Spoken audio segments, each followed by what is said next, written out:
Bon, ben on y est. Alors je t'avais promis qu'on implémenterait une interaction programme-utilisateur dans notre calcul de TVA, et en soi tu sais comment faire maintenant. Il suffit de reprendre ce qu'on a vu pour input et l'utiliser dans le code du calcul de TVA. Alors, c'est parti. Je vais indiquer que le montant hors TVA est en fait égal à input, entre parenthèses et entre guillemets, quel est le montant hors TVA, et ça devrait marcher comme ça, non?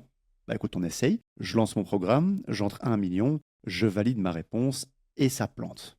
Ah, évidemment que ça plante. Si c'était aussi simple, j'en ferais pas une vidéo entière. Mais pourquoi est-ce que ça plante?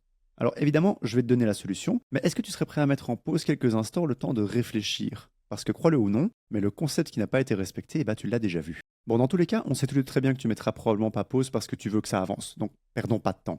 Point bonus si tu as quand même pris le temps de réfléchir. Alors, un bon exemple vaut mieux qu'un long discours. Le problème se trouve au niveau des types. Tu te rappelles? Int, float, string. Bon, reprenons la source du problème, mais dans notre programme sans la modification avec input, hein. Je reviens donc à une version précédente. Dans cette version, je peux utiliser un montant comme 1 million, qui est un int, ou un montant à virgule comme 33,64, qui est un float, et avec lequel on a dû fixer un souci d'ailleurs, hein. Rappelle-toi avec le round. Maintenant, qu'est-ce qui se passerait si je disais que le montant était égal à 1 million, mais entre guillemets, et donc sous forme d'une chaîne de caractères, et donc sous forme de string? Bah ça marcherait pas, parce qu'aux yeux de Python, il ne travaille plus avec un numéro, mais avec un texte.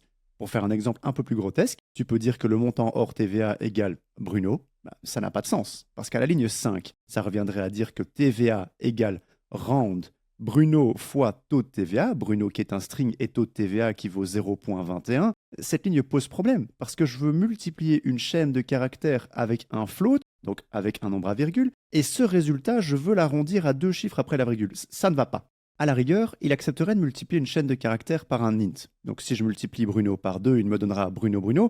Mais dans tous les cas, je veux toujours l'arrondir à ces deux chiffres après la virgule. Donc c'est pas OK.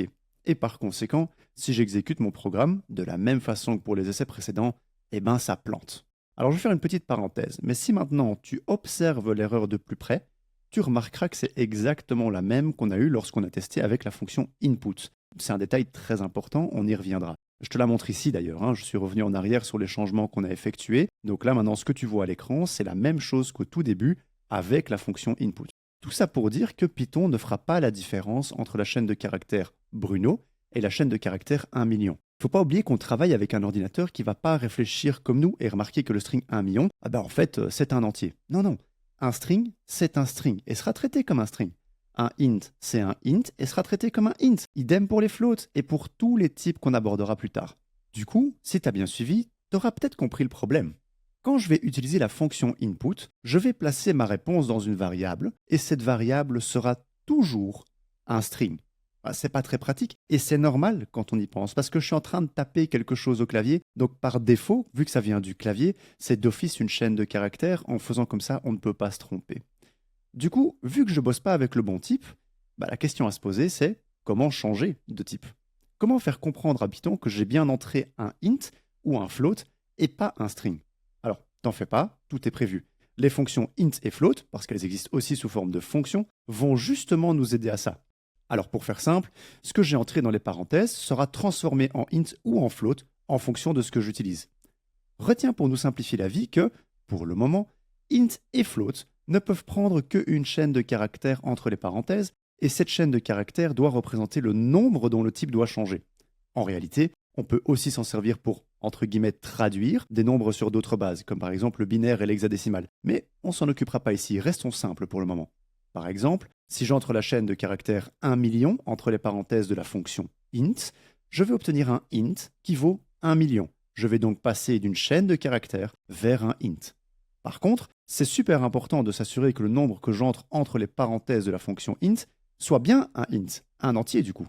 Parce que si j'utilise la fonction int avec un nombre décimal entre parenthèses, le programme va planter. C'est une erreur. Coder int avec entre parenthèses la chaîne de caractères qui contient 33,64, ça va faire planter mon programme. Float va globalement fonctionner de la même façon, si ce n'est que je peux tranquillement y placer un nombre décimal ou un entier si je veux. Il est un peu plus conciliant que int. Donc, dans les cas où je ne sais pas trop si j'ai affaire à un int ou un float, je veux dire avec ce que l'utilisateur va entrer, et que de toute façon ça n'a pas d'importance parce que le programme supporte bien les deux, eh ben je peux utiliser la fonction float. Fais quand même attention à utiliser un point en guise de virgule, c'est bien 33,64 et pas 33,64. C'est important. Si tu utilises float avec 33,64, tu auras une erreur, ça va de nouveau planter. Donc, on commence tout doucement à se rapprocher sérieusement de ce qu'on veut. Si je veux travailler avec un int ou un float, j'ai en réalité qu'à utiliser ces deux fonctions. Et en général, la fonction float fera tout à fait l'affaire. Du coup, comment enfin arriver au bout de ce qu'on voulait faire? À savoir, pour rappel, se faire demander le montant hors TVA au lancement du programme. Eh bien, il suffirait de dire que le montant hors TVA est égal à float avec entre parenthèses input avec entre parenthèses et guillemets quel est le montant hors TVA. De cette façon, je force à traduire en float ce que j'entrerai comme valeur. D'abord, voyons rapidement si ça marche pour confirmer le bon fonctionnement du programme. Je lance mon programme, je rentre une valeur quelconque pour vérifier que tout fonctionne, comme toujours 1 million, on connaît le résultat, donc c'est plus simple, et on est tout bon. Alors effectivement, ici, si je décide d'entrer une chaîne de caractères qui n'est pas un nombre, comme en l'occurrence Bruno, ça va planter. Mais pour fixer ce bug spécifique, on devra encore attendre un peu, et même un peu longtemps. Essaye de jouer avec ces 3 nouvelles fonctions input, int et float pendant que je prépare la suite, parce qu'on a encore plein de choses à faire.